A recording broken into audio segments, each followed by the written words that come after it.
الحمد لله نحمده ونستعينه ونستغفره ونؤمن به ونتوكل عليه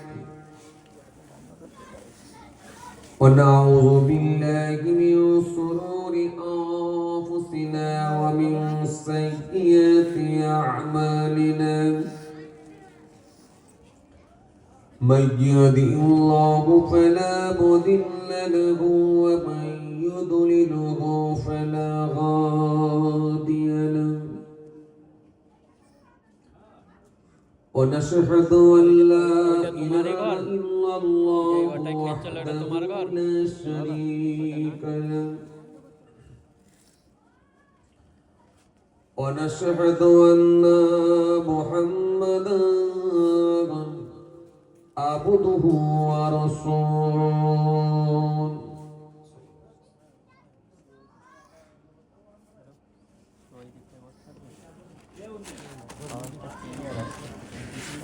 إن الله وملائكته يصلون على النبي يا أيها الذين آمنوا صلوا عليه وسلموا تسليما اللهم صل على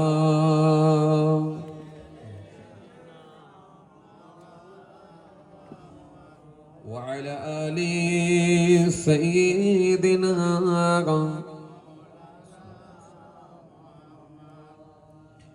কিয়াসিয়া আকাশের চাঁদ দ্বিখণ্ড করিল কাকে দেখে বড় পশু চিনিয়া নিল সে যে মোদের নবী কামলি আলা একসাথে পরব মেঘ সাল্লি আলা আল্লাহুম্মা সাল্লি আলা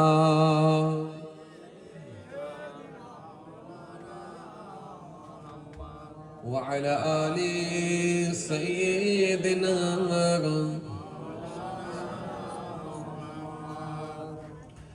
उनका दर चुन से लगा मिल गया सर उठाया तो मुझको खुदा मिल गया आसियों का बरग मर्तबा मिल गया हसर में दामदी मुस्तफा मिल गया अल्लाहुम्मा सल्ली अला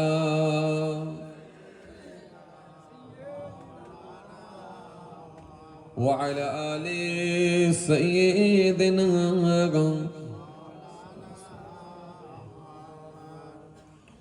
যখন জন্ম তুমি নিয়েছিলে ববে তুমি মাত্র কেঁদেছিলে হেসেছিল সবে এমন জীবন হবে করিতে গঠন মরণে আসিবে তুমি কাঁদিবে ভুবন আল্লাহুম্মা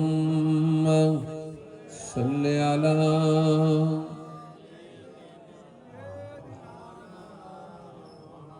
وعلى آل سيدنا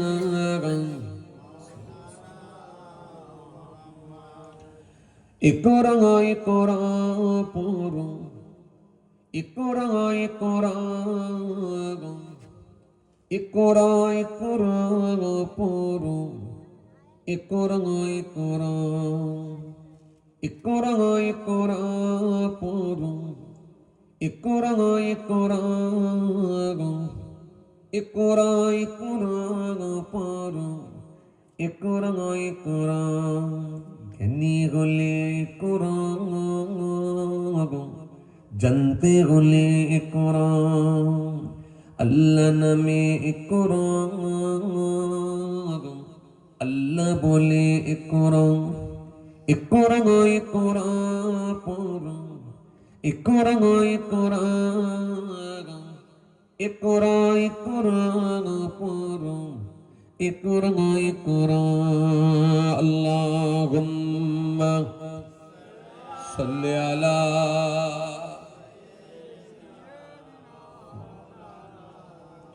وعلى آل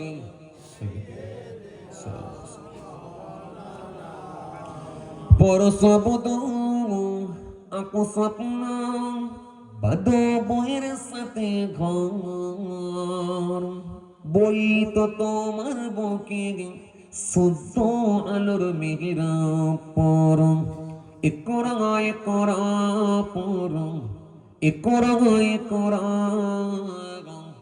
একরা একরা পর একরা একরা একরা একরা পর একরা একরা একরা একরা পর একরা একরা ঘনি হলে একরা জানতে হলে একরা আল্লাহ নামে একরা আল্লাহ বলে ইকরা ইকরা ইকরা পড়ো ইকরা ইকরা ইকরা ইকরা পড়ো ইকরা ইকরা। আল্লাহুম্মা সাল্লি আলা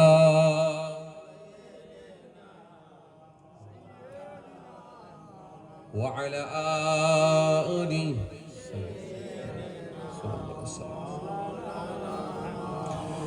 জ্ঞান সারাক্ষণ বন্ধু দেয় না তো সে ধোকা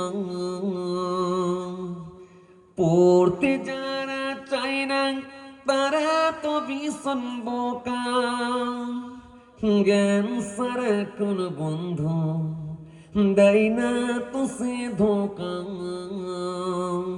পড়তে যারা চায় না তারা তো ভীষণ বোকা ধন্য মানুষ পূর্ণ মানুষ ধন্য মানুষ পূর্ণ মানুষ পরিতবিত তোমায় পড়ালেখার বেলায় আর কোনো অজুহাত নয় পড় ইকরা ইকরা পড় ইকরা ইকরা ইকরা ইকরা পড় ইকরা ইকরা ইকরা ইকরা পড় ইকরা ইকরা ইকরা ইকরা পড় ইকরা ইকরা জ্ঞানী হলে ইকরা জানতে হলে ইকরা আল্লাহ নামে ইকরা আল্লাহ বলে ইকরা ইকরা ইকরা পড় ইকরা ইকরা ইকরা ইকরা পড় ইকরা ইকরা। আল্লাহুম্মা সাল্লি আলা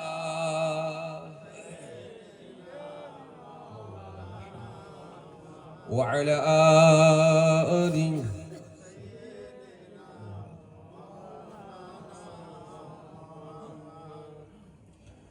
وقال الله تعالى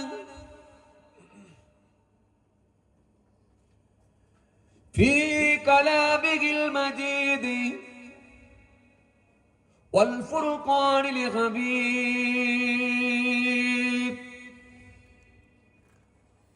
ذلك الكتاب لا ريب فيه هدى للمتقين الذين يؤمنون بالغيب ويقيمون الصلاة ومما رزقناهم ينفقون والذين يؤمنون بما أنزل إليك وما أنزل من قبلك وبالآخرة هم يوقنون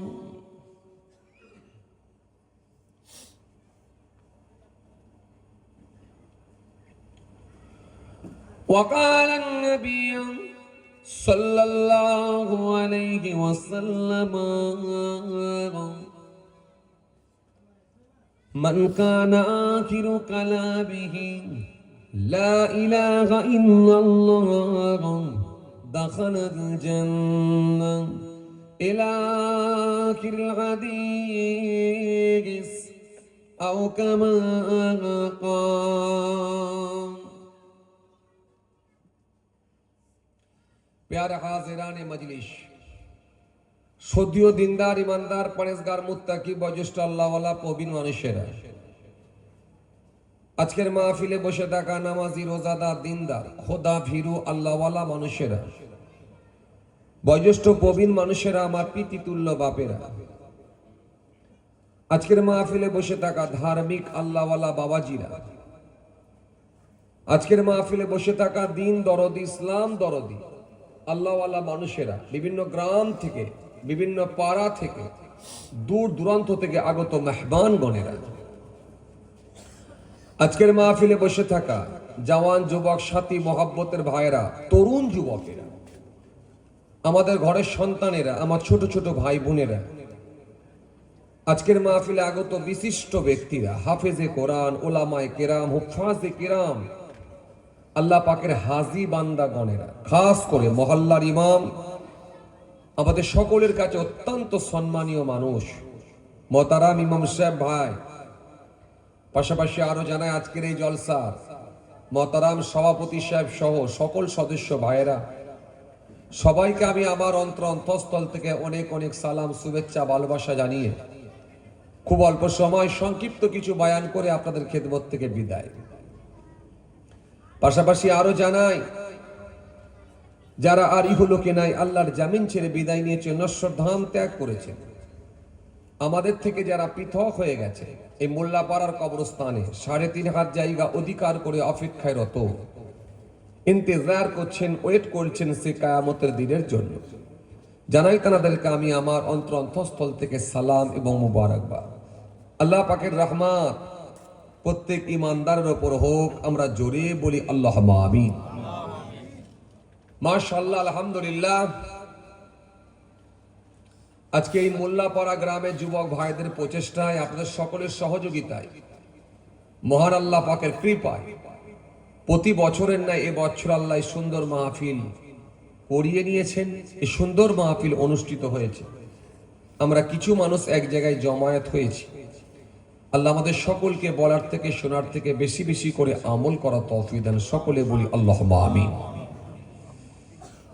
জলসাটা আমি অনেক দিন আগেই নিয়েছিলাম কম বেশি প্রায় 1 বছর হতে চলল আমাদের মোহতারাম বরকতুল্লাহ ভাই নামটা বলতেই হয় অত্যন্ত ভালোবাসেন এবং আরো সব ভাইয়েরা আমি সবার নাম জানি না আমার বাড়িতে গিয়েছিলেন গিয়ে দরবারে গিয়ে বললেন ভাইজান জলসাটা লিখতেই হবে তো কথা দিয়েছিলাম এবং মাঝে বহুবার যোগাযোগ করেছেন আমাদের মোহতারাম বরকতুল্লাহ ভাই আর উনি খুবই ভালোবাসেন খুবই মহব্বত করেন একটু ভালোবাসার মানুষদের প্রতি একটু জোরও থাকে এজন্য ওনার এখানে আসলে আমাকে ডবল খেতে হয় নাস্তাও খেতে হয় ভাতও খেতে হয় আমি কিন্তু ডবল খাওয়ার লোক নয় রোগা পাতলা শরীর বুঝতেই পারছি কথা বুঝতে পারছি জায়গায় জায়গায় আমি খাই না রিয়ার হয়তো খুব ভালোবাসার জায়গায় হাতে গোনা হয়তো কয়েক জায়গায় খাই নাহলে সব ঘরে তো আমি খাইও না কিন্তু ওনার এখানে আসলে আমাকে ডবল খেতে হয় নাস্তাও খেতে হবে ভাতও খেতে হবে তো যাই হোক এটা একটা ভালোবাসার বই প্রকাশ অন্য কিছু নয় তো অত্যন্ত ভালোবাসেন মহব্বত করেন আপনারা সকলেই ভালোবাসেন মহব্বত করেন এই ভালোবাসার টানি বছরে অন্তত একবার করে আমাকে আসতে হয় আল্লাহ নিয়ে এসেছেন চলুন ভূমিকায় আর লম্বা নয় আস্তে আস্তে সাবজেক্টের দিকে এগিয়ে যাই প্রথমত আমাদের মনে রাখতে হবে আমরা হলাম ইসলাম ধর্মের মানুষ আমাদের ধর্ম হলো ইসলাম আর টিচার হিসাবে আল্লাহ আমাদের জন্য মনোনীত করেছেন তার হাবিবুল্লাহ টিচার হিসাবে উস্তাদ হিসাবে রাসূলুল্লাহ ধর্ম হিসাবে আল্লাহ পছন্দ করে আমাদের জন্য মনোনীত করেছেন সেটা হলো ইসলাম কোরআন শরীফের মধ্যে আল্লাহ রাব্বুল আলামিন বলেছেন 3 পারা 11 পৃষ্ঠা, ইন্নাদ দীনা ইনদাল্লাহিল ইসলাম, আমি আল্লাহর কাছে মনোনীত ধর্ম, শ্রেষ্ঠ ধর্ম সেটা হলো ইসলাম ধর্ম। তাহলে ধর্ম হিসাবে ইসলাম, নবী হিসাবে, টিচার হিসাবে রাসূলুল্লাহ, আমার নবীকে আল্লাহ ভালোবেসে আমাদের জন্য দিয়েছেন হাবিবুল্লাহ। আর গ্রন্থ হিসাবে আল্লাহ নিজে পছন্দ করে তার হাবিবুল্লাহর উপরে প্রেরণ করে আমাদের জন্য দিয়েছেন, সেটা হলো কালামুল্লাহ। দিয়েছেন কালামুল্লাহ, পেয়েছি আমরা হাবিবুল্লাহ। আর আল্লাহ ভালোবেসে আমাদের জন্য একটা ধর্মও দিয়েছেন, সেটা হলো ইসলাম। এই জন্য আমাদেরকে খুব হিসাব করে, খুব অঙ্ক কষে এই পৃথিবীর জমিনে জীবন যাপন করতে হবে। প্রত্যেকটা কদম, প্রত্যেকটা পা ফেলার আগে 2-4 বার করে হলো চিন্তা করতে হবে। কারণ ইসলাম ধর্মের মানুষ বলে যখন আপনি নিজেকে দাবি করবেন, তখন ভিন্ন ধর্মের মানুষেরা আপনাকে স্যালুট জানাবে। ভিন্ন ধর্মের মানুষেরা আপনার কার্যকলাপ, কর্মকাণ্ডই তারা মুগ্ধ হবে যে এটাই তো ইসলাম ধর্মের একজন মানুষ, ইসলাম ধর্ম অবলম্বী একজন মানুষ, এই তো চেনা যাচ্ছে এটাই। এজন্য শ্রেষ্ঠ ধর্ম ইসলাম ধর্ম। সারা পৃথিবীতে কম বেশি প্রায় 4 থেকে 4,500 ধর্ম আছে। তার ভেতরে আল্লাহ ভালোবেসে ইসলাম ধর্মকে আমাদের জন্য মনোনীত করে আল্লাহ পাঠিয়েছেন। ভালোবেসে আমাদের দিকে আল্লাহ দিয়েছেন আমাদেরকে ইসলাম ধর্ম। আজকে গোটা পৃথিবী জুড়ে, সারা ওয়ার্ল্ড, সারা পৃথিবী জুড়ে উঠে পড়ে লেগেছে যে কোনো ভাবে ইসলাম ধর্মকে কুলসিত করা, কোরআনকে নিয়ে বাজে মন্তব্য করা, বেফাস কথাবার্তা বলা, রাসূলুল্লাহকে নিয়ে বাজে কমেন্ট করে নবীকে হেয় প্রতিপন্ন করা, এই চক্রান্ত চলছে গোটা পৃথিবী জুড়ে। কিন্তু মনে রাখবেন, যারা আমার নবীর বিরোধিতা করতে গেছে, আমার নবীর শান মর্যাদাকে আল্লাহ বুলন্দ করেছেন, আরো বাড়িয়ে দিয়েছেন। যারা ইসলাম ধর্মকে নিয়ে বাজে মন্তব্য করেছেন, একটা সময় তারা ইসলামের ছত্র ছায়া এসে নবীর আদর্শের কাছে মুগ্ধ হয়ে গিয়ে মাথা নত করে সেই মানুষগুলি ঈমান কবুল করেছে। এই জন্য মনে রাখবেন, ইসলাম ধর্মকে নিয়ে যারা বাজে মন্তব্য করে, সময় লাগবে, একটা দিন আসবে তাদের যখন সেই বোধগম্য হবে, তারা যখন নিজেকে ভাবাবে, নিজেকে যখন বোঝাতে শেখাবে, তখন দেখবেন তার বিবেক তাকে বলবে সে অন্যায় পথে অগ্রসর হচ্ছে। নিশ্চিতভাবে একমাত্র শান্তির ধর্ম সেটাই হলো ইসলাম ধর্ম।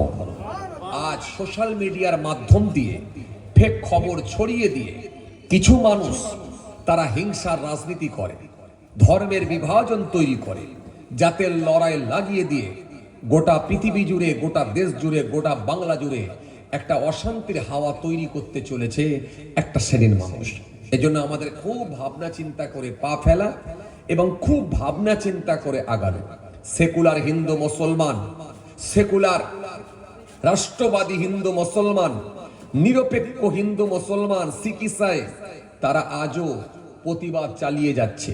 কেউ বক্তৃতার মাধ্যম দিয়ে, কেউ লেখনির মাধ্যম দিয়ে জবাব দিচ্ছে, প্রতিবাদ করছে। কেউ বাইট দিতে গিয়ে সোশ্যাল মিডিয়ার মাধ্যম দিয়ে তারা সর্বসময় প্রতিবাদ চালিয়ে যাচ্ছে। এই প্রতিবাদ করার লোক যখন আস্তে আস্তে বেড়ে যাবে, মানুষ যখন এক প্ল্যাটফর্মে চলে আসবে, তখন মনে রাখবেন এই সাম্প্রদায়িক দল এখান থেকে বিতাড়িত হবে। সাম্প্রদায়িক ব্যক্তিগুলোকে তখন ইংরেজদের থেকেও তাদের হাল আরো খারাপ হবে। সেই সময়টা দেরি আছে, কিন্তু হয়ে আসছে। সারা জীবন কারোর ক্ষমতা চলে না, ক্ষমতার অপব্যবহার সেটা বেশি দিন টিকতে পারে না। ক্ষমতার অপব্যবহার, তার লংজিভিটি খুব বেশি দিন হতে পারে না।